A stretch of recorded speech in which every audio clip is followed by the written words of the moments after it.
समय सोना जो था ना, विनिमय की वस्तु थी। 36 तरह के उद्योगों के तो दस्तावेजी प्रमाण अब तक मिल चुके हैं। कुछ और प्रमाण अगर हम ढूंढेंगे तो सैकड़ों किस्म के और उद्योगों के प्रमाण मिल जाएंगे आने वाले समय में। तो ये सारे उद्योग चलाकर दुनिया भर में व्यापार करके हम सोना चांदी हीरे जवाहरात लाए। 3000 साल हमने ये व्यापार किया, उसमें इतना सोना चांदी हीरा जवाहरात इस देश में आ गया कि हमने सोने के मंदिर बना लिए।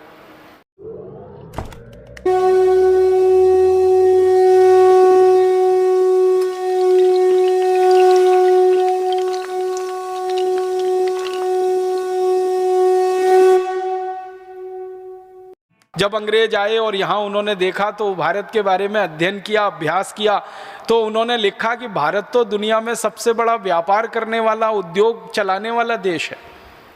और भारत के व्यापार और उद्योग की स्थिति का बखान करना हो तो एक ही आंकड़ा आपको देता हूँ। अंग्रेजों ने भारत के बारे में सर्वे किए, सर्वेक्षण किए और ये बताया कि दुनिया के बाजार में जो सामान बिक रहा है उसमें 33% सामान सिर्फ भारत का बना हुआ है। आज मैं आपको तुलना के लिए बात कह रहा हूं तो समझ में आ जाए, दुनिया के बाजार में इस समय 25% सामान चीन का बिकता है। दुनिया के बाजार में इस समय 25% सामान लगभग अमेरिका का बिकता है। अमेरिका एक देश है, चीन एक देश है, दोनों महाशक्तियां हैं। और आज से 175 साल पहले तक दुनिया के बाजार में 33% सामान अकेले भारत का बिकता था। और जिस समय हमारा व्यापार दुनिया में चलता था 33%, उस समय अमेरिका का माल पूरी दुनिया में 1% भी नहीं बिका करता था। तो अंदाजा लगा सकते हैं उद्योग कितने बड़े रहे होंगे, व्यापार कैसा होता होगा। और जब उद्योग और व्यापार इतना बड़ा था कि 33% हम निर्यात करते हैं, तो निर्यात तो वही देश किया करता है जिसके पास उत्पादन अधिक होता है। इसको एक सरल भाषा में मैं समझाना चाहता हूँ। हम हमारे घर में खीर बनाते हैं और पड़ोसी को खिलाते हैं। कब? जब अपना पेट भर चुका होता है तब। हमारे घरों में ऐसा नहीं होता कि पड़ोसी को खिलाने के लिए खीर बनाते हैं। खीर तो अपने खाने के लिए बनाई जाती है और वो ज़रूरत से ज़्यादा बन जाती है, हमारा पेट भर जाता है तो पड़ोसी को खिलाई जाती है। मतलब क्या है, किसी देश का निर्यात कब होता है? जब उस देश की ज़रूरतें पूरी हो जाएं, उसके बाद सामान बच जाए, तब निर्यात किया जाता है। इसका मतलब बहुत साफ है कि आज से 175 साल पहले तक हमारी ज़रूरतों का सारा सामान हम बनाते थे। बनने के बाद वो बच जाता होगा तो उसको दूसरे देशों में हम निर्यात कराते थे और निर्यात 33% होता था पूरे दुनिया के बाजार का। इसका माने हम उत्पादन करते होंगे, कुछ माल बनाते होंगे। तो उत्पादन के आंकड़े हैं भारत के अंग्रेजों के दस्तावेजों पर से आधारित कि भारत का उत्पादन पूरी दुनिया में 43% होता था, पूरी दुनिया में। और इस समय अमेरिका, चीन और जापान तीनों को मिला दें तो तीनों का कुल उत्पादन पूरी दुनिया में 45% है। माने 3 देशों के बराबर का उत्पादन भारत में आज से 175 साल पहले तक था। दुनिया के विश्व के उत्पादन में 43% हम करते थे। और आमदनी के स्तर के जो आंकड़े हैं भारत के, 27% आमदनी सारी दुनिया की भारत के कंट्रोल में होती थी। माने भारत 27% दुनिया के बाजार की आमदनी अपने पास लेता था। आमदनी भी हमको होती थी, निर्यात भी हम करते थे, उत्पादन भी होता था। और उत्पादन इतनी चीज़ों का होता था जो दुनिया के बाजार में धड़ल्ले से बिकती थी। 1-2 चीज़ों के बारे में बताता हूँ। हम स्टील बेचते थे दुनिया के बाज़ारों में।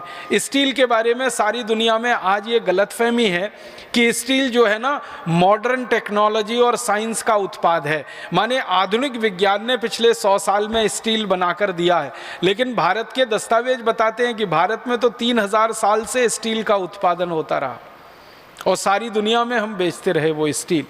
और हमारे स्टील से जहाज बनते रहे पानी के, और वो जहाज दुनिया की कंपनियां खरीदती रहीं और उससे व्यापार करती रहीं। स्टील हम बेचते थे, कपड़ा हम बेचते थे। कपड़े का इतना अद्भुत उत्पादन इस देश में रहा है क्योंकि दुनिया की सबसे अच्छी कपास हम पैदा करते रहे और वो कपास से कपड़े बनते रहे। ढाका का मलमल, सूरत का मलमल, खंडवा के आसपास के इलाके का मलमल, मध्य प्रदेश में मालवा एक क्षेत्र कहलाता है इंदौर उज्जैन के आसपास का, वहाँ का मलमल दुनिया में प्रीमियम प्राइस पे बिकता था। माने हम जो कीमत बोल देते थे उस कीमत पे हमारा कपड़ा बिकता था। और आपको सुनकर हैरानी होगी कि भारत का कपड़ा दुनिया के बाजार में जब बिकने के लिए जाता था तो उस समय तौल कर कपड़ा बिकता था। आज कपड़ा मीटर से बिकता है, लंबाई से बिकता है। आज से लगभग 150 पौने 200 साल पहले तक कपड़ा तौल से बिकता था। 1 किलो कपड़ा, 2 किलो कपड़ा, 5 किलो कपड़ा। तो कहा जाता है दस्तावेजों में कि भारत का कपड़ा तराजू के एक पल्ले में रखा जाता था, उतने ही वजन के बराबर का सोना दूसरे पल्ले में रखा जाता था और सोने के वजन के बराबर हमारा कपड़ा बिकता था। हम कपड़ा बेचकर सोना लाते थे इस देश में और 3000 साल तक ऐसे ही बिकता रहा। 3000 साल हमने कपड़ा बेचकर सोना कमाया है। 3000 साल हमने लोहा बेचकर सोना कमाया। 3000 साल हमने जहाज बेचे पानी के सोना कमाया। 3000 साल हमने औषधियाँ बेची दुनिया के बाजार में और सोना कमाया। क्यों? क्योंकि कारण एक था, उस समय सोना जो था ना विनिमय की वस्तु थी। 36 तरह के उद्योगों के तो दस्तावेजी प्रमाण अब तक मिल चुके हैं। कुछ और प्रमाण अगर हम ढूंढेंगे तो सैकड़ों किस्म के और उद्योगों के प्रमाण मिल जाएंगे आने वाले समय में। तो ये सारे उद्योग चलाकर दुनिया भर में व्यापार करके हम सोना चांदी हीरे जवाहरात लाए। 3000 साल हमने ये व्यापार किया, उसमें इतना सोना चांदी हीरा जवाहरात इस देश में आ गया कि हमने सोने के मंदिर बना लिए, मंदिरों में हीरे जड़वा दिए, मंदिरों की दीवारों में हीरे जड़वा दिए। आपने सुना है सोमनाथ का एक मंदिर सोने का मंदिर था जिसको लूटने में महमूद गजनवी को 17 साल लगे थे। अब एक ही मंदिर को लूटने में किसी को 17 साल लगे तो कल्पना कर सकते हैं ना कितनी संपत्ति होगी उस मंदिर में। महमूद गजनवी के समय में लिखी गई एक पुस्तक है, वो पुस्तक ये बताती है कि मंदिर की दीवारों में जड़े हुए हीरों को निकालने का काम 17 साल तक वो करते रहे और तब भी जाके पूरे हीरे नहीं निकाल पाए वो मंदिर की दीवारों से। तो जिस देश के मंदिरों की दीवारों में हीरे जड़े जाएं, जिस देश के मंदिरों की मूर्तियां सोने की बनाई जाएं, जिस देश के मंदिरों के मंडपम सोने के हों, छत्रपम सोने के हों, जिस देश के मंदिरों के किवाड़ सोने के हों, खिड़कियां सोने की हों, अंदाज़ा लगा सकते हैं उस देश के घर कैसे रहे होंगे।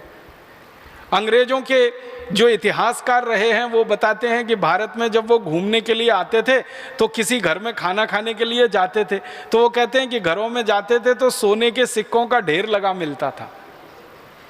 ये जो अंग्रेजों का एक बड़ा अधिकारी रहा ना टीबी मैकॉले, जिसने भारत की शिक्षा पद्धति बदली, कानून पद्धति बदली, न्याय पद्धति बदली, वो खुद कहता है कि वो जब भी भारत के किसी व्यक्ति के घर में गया सोने के सिक्कों का उसने ढेर देखा और जब उसने पूछा कि ये सोने के सिक्के कितने हैं तो जो भारतीय व्यक्ति उसने कहा गिने नहीं हैं क्योंकि हमारे पास फुर्सत नहीं है गिनने की, हम तो तौल कर रखते हैं सोने के सिक्के। इसलिए सारी दुनिया की नज़रें भारत पर टिकी रहीं और इसलिए भारत के बारे में अंग्रेजों ने एक उपमा दी कि ये सोने की चिड़िया है, ये सोने की चिड़िया है। तो ये सोने की चिड़िया मतलब सोने से भरपूर, चांदी हीरे जवाहरात मोती माणिक से भरपूर देश रहा। ऐसा देश था। अगर ऐसा देश था तो संपूर्ण स्वदेशी और स्वावलंबी ही रहा होगा, उसके अलावा ये देश बन नहीं सकता ऐसा। तो उसकी खोज जब हम लोग करते हैं आजकल और आगे भी करते रहेंगे तो पता चल रहा है कि इतना स्वदेशी और स्वावलंबन इस देश में रग रग में भरा हुआ था कि ये देश अद्भुत बना। अब मैं मूल बात पे आ रहा हूँ कि भारत का ये जो स्वावलंबन और स्वदेशीपन था ये आया कहाँ से? तो ये आया हमारी ग्रामीण अर्थव्यवस्था में से। अंग्रेजों के आने के पहले तक भारत की अर्थव्यवस्था को 2 हिस्सों में बांटकर अगर हम देखें तो एक थी नगरीय अर्थव्यवस्था और एक थी ग्रामीण अर्थव्यवस्था। जो ग्रामीण अर्थव्यवस्था थी वो मूल में थी और नगर की जो अर्थव्यवस्था थी वो ग्रामीण अर्थव्यवस्था पर आधारित हुआ करती थी। मतलब सीधे शब्दों में कहूं तो गांव हमारे संपूर्ण स्वावलंबी हुआ करते थे और नगर हमारे गांव के ऊपर निर्भर हुआ करते थे। मतलब सीधा सा ये है कि गांव में उत्पादन होता था और नगर में जाकर वो बिका करता था। गांव कैसे हुआ करते थे? जिन अंग्रेज इतिहासकारों ने भारत की ग्रामीण अर्थव्यवस्था पर अध्ययन किया है और जिन अंग्रेज शासकों ने भारत की ग्रामीण अर्थव्यवस्था को तोड़ा है, दोनों के आधार पर मैं बात करता हूं आपसे। कुछ अंग्रेज ऐसे आए जिन्होंने भारत की पूरी ग्रामीण अर्थव्यवस्था को तहस नहस कर दिया, तोड़ दिया। उनमें से एक अंग्रेज था, उसका नाम था डलहौजी, जिसके बारे में मैं बहुत बार कह चुका हूं। ऐसे ही एक अंग्रेज था विलियम वेंटिंग, जिसने भारत की ग्रामीण अर्थव्यवस्था को पूरा तार तार कर दिया।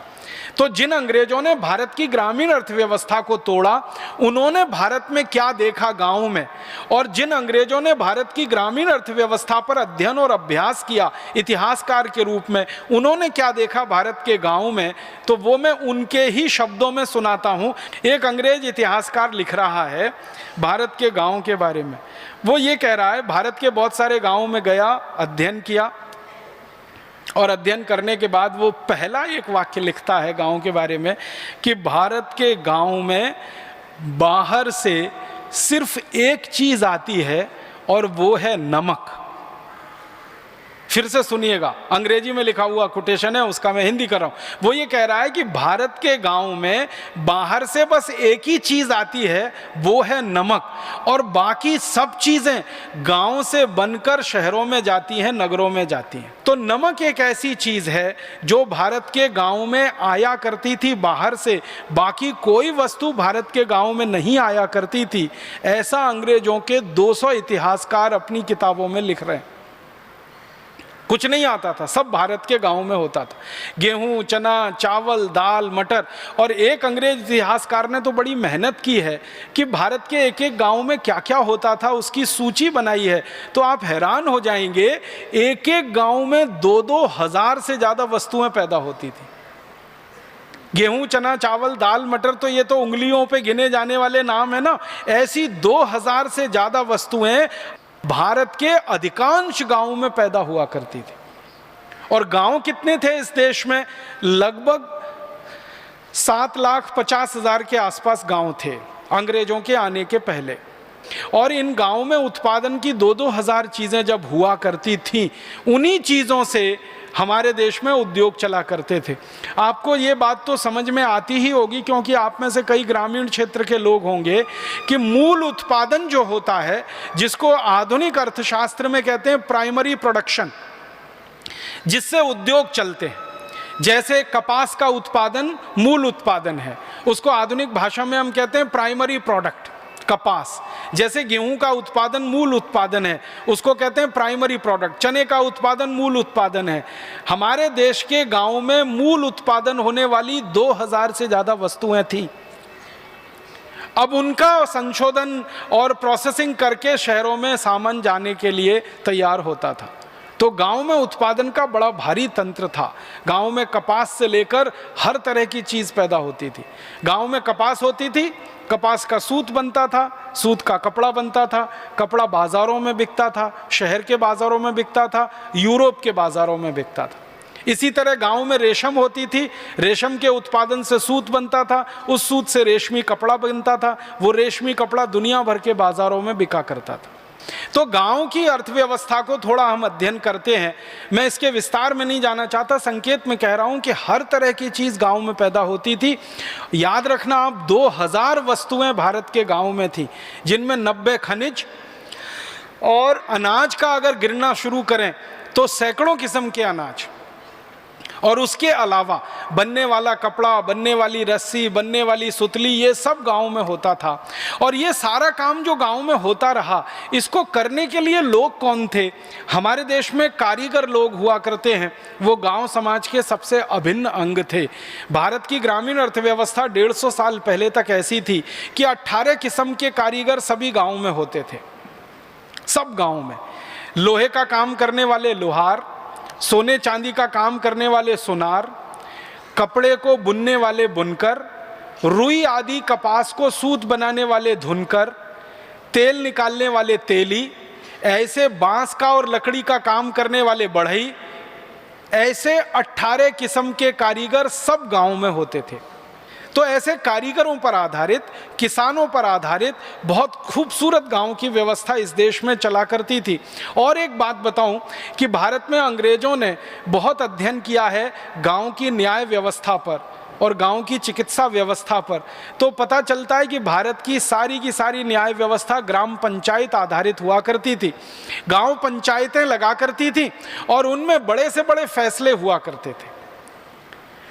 और ऐसे पंचायतें लगा करती थी, एक गांव की पंचायत, 5 गांव की पंचायत, 10 गांव की पंचायत, 20 गांव की पंचायत। झगड़ा जितना बड़ा, पंचायत उतनी बड़ी, ये मूल सिद्धांत होता था। झगड़ा जितना छोटा, पंचायत उतनी छोटी।